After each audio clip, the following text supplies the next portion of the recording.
여러분도 평안하셨습니까? 오늘은 히브리서 4장 1절에서 11절 본문을 가지고 영원한 안식에 들어감이라는 제목으로 말씀을 드리려고 합니다. 자, 안식이라고 하는 단어는 우리가 듣기만 해도 설레고 또 우리 마음에 위로를 가져다 주는 단어입니다. 어찌 보면 인간은 이 안식을 위하여 살아가고 있다고 해도 과장이 아닐 것입니다. 그토록 우리가 이른 아침부터 늦은 저녁까지 수고하고 애쓰는 이유가 무엇입니까? 그것은 안식을 위해서입니다. 평안한 삶, 쉼, 참된 안식을 위해서 우리는 그토록 열심히 살아갑니다. 유대인들은 안식일을 지키는데요. 금요일 해가 지는 저녁부터 그 다음날 토요일 해가 지기 직전까지 이 하루를 안식일로 지킵니다. 그래서 그들은 혹시라도 이 안식일을 어길까 싶어서 24시간을 하루로 계산하지 않고 안식일은 25시간을 계산해서 조금 더 여유를 가지고 안식일을 지킨다고 합니다. 유대인들이 안식일을 얼마나 소중히 여기냐면 율법에 의하면 대속죄일은 1년에 한 번 하나님 앞에 나아가 자신의 죄를 고백하는 날인데요.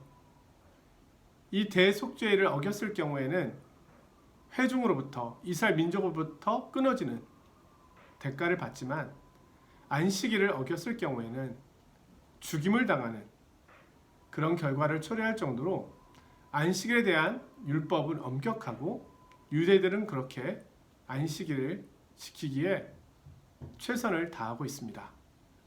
또한 안식일은 하나님께서 우리에게 가르쳐 주신 10계명 가운데 4계명으로서 5계명, 인간과의 관계에서 지켜야 될 계명과 1계명부터 4계명까지 하나님과의 관계에서 지켜야 될 계명, 이 사이를 연결해주는 연결고리 역할을 한다는 의미에서도 이 안식일의 의미는 중요하다고 할 수 있겠습니다. 오늘 성경은 이스라엘 백성들이 안식에 들어갈 수 있는 기회가 있었지만 안식에 들어가지 못하였다고 이야기합니다. 여기서 말하는 안식은 가나안 땅을 의미하겠지요. 출애굽을 해서 가나안을 향해 가고 있는 그들은 하나님의 약속을 끝까지 믿지 못함으로 인하여 가나안 땅에 들어가지 못합니다. 안식에 들어가지 못했다라고 오늘 본문은 말씀하고 있습니다. 이스라엘 백성들의 출애굽이 보여주는 안식은 어떤 면에서 상징적이라고 할 수 있겠죠. 오늘 인류를 향하여 하나님께 주신 안식의 참된 의미, 그리고 성경이 말씀하고 있는 안식에 들어간다는 것이 어떤 것인지를 보여주기 위한 상징이라고 볼 수 있습니다. 자, 처음으로 돌아가 보면 하나님께서 안식을 제정하신 것은 7째 날입니다. 6일 동안 천지를 창조하신 후에 7번째 날 하나님께서는 안식하셨습니다. 자, 우리 주님은 우리가 알고 있듯이 쉼이 필요 없으신 분이십니다. 졸지도 않으시고 주무시지도 않으시며 피곤함이 없으신 분이십니다. 그런데 7번째 날 안식하셨습니다. 그것은 주님께서 쉬셨다는 의미가 아니라 안식에 또 다른 의미가 있음을 보여주는 것입니다. 안식의 가장 큰 의미는 창조의 완성이라고 할 수 있습니다. 유대인 랍비 신학자인 아브람 햇셀이라고 하는 사람은 안식을 창조의 관점에서 말하는데요. 하나님께서는 6일 동안 세상을 창조하신 것이 아니라 7일 동안 창조하셨다는 것입니다. 그리고 창조의 완성은 안식이었다. 결국 피조세계의 창조의 완성은 안식일을 끝으로 안식을 창조하심으로 마무리되었다는 것입니다. 결국 모든 피조세계와 인간은 이 안식을 위하여 만들어졌다는 것입니다. 그리고 비로소 우리가 안식을 할 때 창조의 완성이 이루어진다는 것입니다. 그렇게 본다면 모든 인류가 안식을 그토록 사모하고 안식을 위하여 살아간다는 것은 지극히 당연한 일이라 할 수 있겠습니다. 중요한 것은 참된 안식이 어디 있느냐 하는 것입니다. 안식을 제정하신 하나님께서 분명 안식이 무엇인가에 대한 열쇠를 가지고 계신 것은 당연할 것입니다. 오늘 우리는 그 안식에 대해서 조금 더 살펴보고, 그리고 그 안식에 들어가기를 힘쓰라고 말씀하시는 그 권면의 말씀에 귀를 기울여야 하겠습니다. 자, 우리는 출애굽기와 신명기를 통해서 안식일의 개념이 발전되고 조금 더 구체화되는 것을 볼 수 있는데요. 출애굽기에서 하나님께서 이스라엘 백성들에게 안식일을 지키라고 말씀하실 때는 천지창조의 관점에서 말씀하십니다. 하나님께서 6일 동안 세상을 창조하시고 7번째 날 안식하셨으니 너희도 안식하라는 겁니다. 그러나 신명기에서 보면 이 안식일의 개념이 바뀌어서 너희는 안식일을 지켜라. 너희가 그날에 구원을 얻었기 때문이다. 안식일의 개념이 천지창조의 완성, 그 개념에서, 쉼의 개념에서 이제는 구원의 날의 개념으로 확대되고 발전되는 것을 볼 수 있습니다. 결국 구원이라고 하는 것이 무엇입니까? 우리는 쉽게 이렇게 이야기할 수 있습니다. 하나님 나라에 가는 것. 이스라엘 백성들이 가나안에 가는 것은 우리 믿음의 성도들이 천국, 하나님 나라에 가는 것으로 이야기할 수 있습니다. 하나님 나라에 간다는 것은 무엇일까요? 하나님 나라에 가면 왜 안식할 수 있을까요? 그곳에는 일이 없을까요? 에덴 동산에서 아담과 하와는 일하지 않았던가요? 그곳에는 물론 죄가 없습니다. 우리를 넘어뜨리고 우리를 유혹하게 달려오는, 또 질병도 없고요. 그리고 죄의 열매들인 시기와 질투, 미움을 비롯한 수많은 악의 모습들이 존재하지 않습니다. 그런 면에서 우리는 안식하겠죠. 넓은 의미로의 안식은 하나님과 인간 사이에 충만한 교제가 있는 것을 의미합니다. 하나님께서는 아담과 하와를 만드시고 그들로 하여금 일하시게 하셨지만 7번째 되는 날은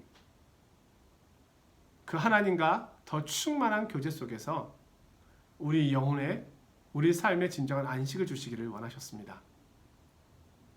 결국 우리의 인간의 참된 안식은 하나님 앞에 나아갈 때 누릴 수 있는 것입니다. 어거스틴은 이런 고백을 우리에게 들려줍니다. 하나님께서는 자신을 위하여 인간을 창조하셨습니다. 그러하기에 인간이 하나님 앞에 서기 전까지는 참된 쉼을 가질 수 없습니다. 우리의 참된 안식의 조건은 하나님 앞에 나아가는 것입니다.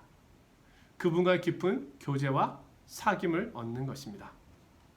그런 의미에서 우리는 이 땅에서 안식을 누릴 수 있습니다. 물론 그것은 장차 누릴 안식에 대한 그림자라고 할 수 있겠죠. 진정한 안식은 하나님 나라에 가서 누리는 것이지만 우리는 여기서도 부분적으로 맛볼 수 있다는 것입니다. 오늘 성경은 영원한 안식에 대하여 말씀하고 있습니다. 하나님 나라에서의 안식은 더 이상 눈물과 고통과 사망과 죄가 없는 것입니다.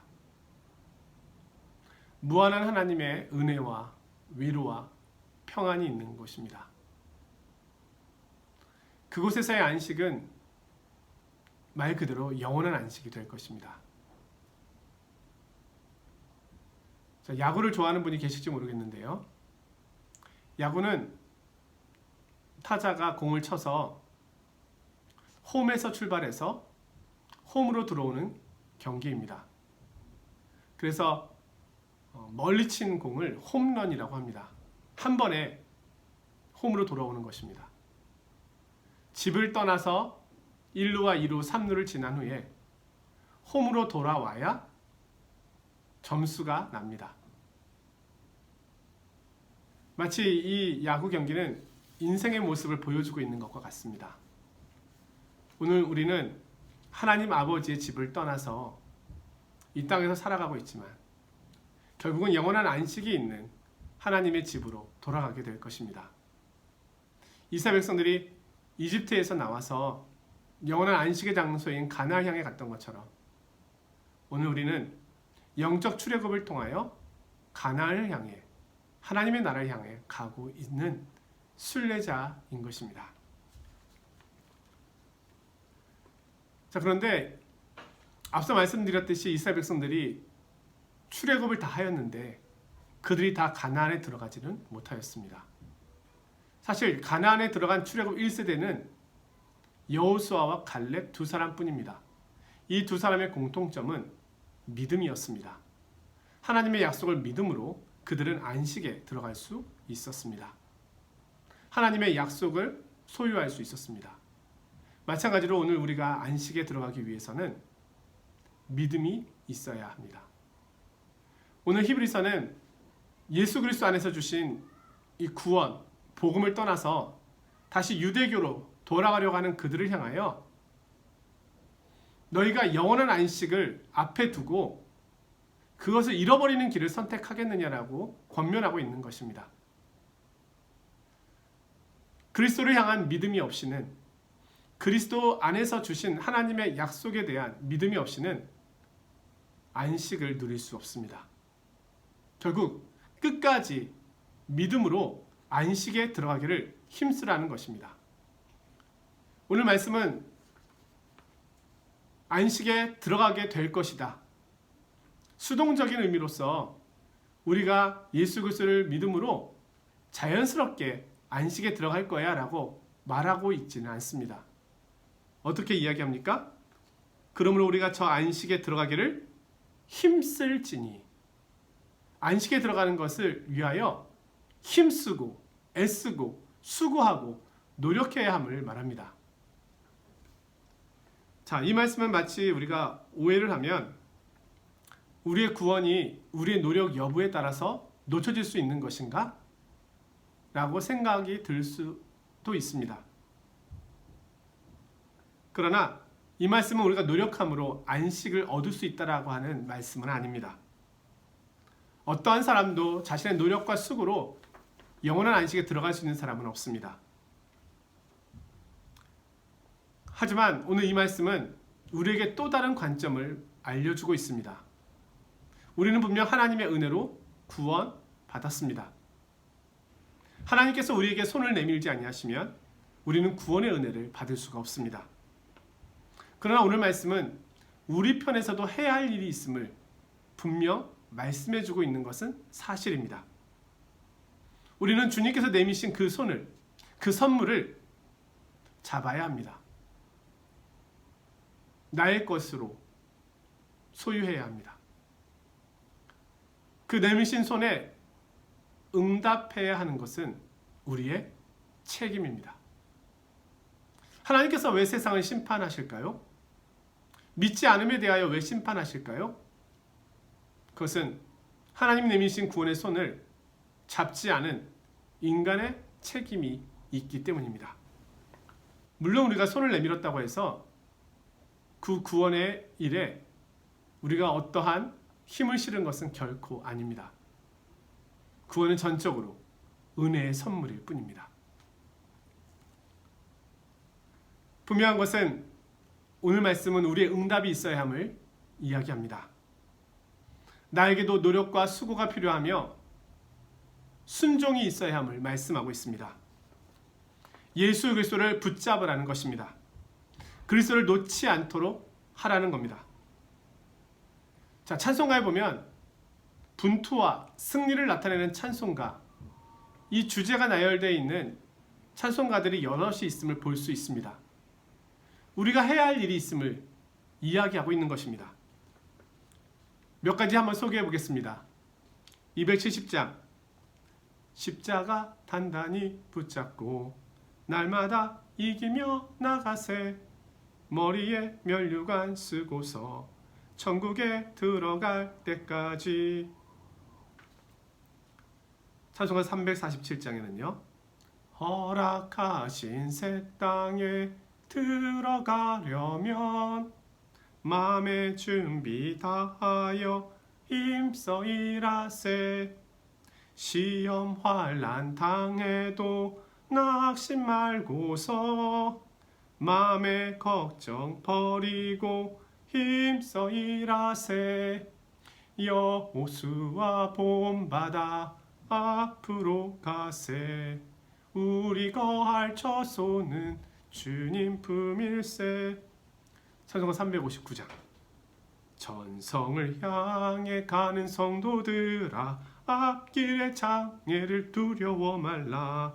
성령이 너를 인도하시리니 왜 지체를 하고 있느냐. 너 가는 길을 모두 가기 전에 내 손에 든 검을 꽂지 말아라. 저마귀 흉계 모두 깨뜨리고 끝까지 잘 싸워 이겨라. 앞으로 앞으로 전성을 향해 나가세. 자, 우리 앞에 영원한 안식이 약속되어 있습니다.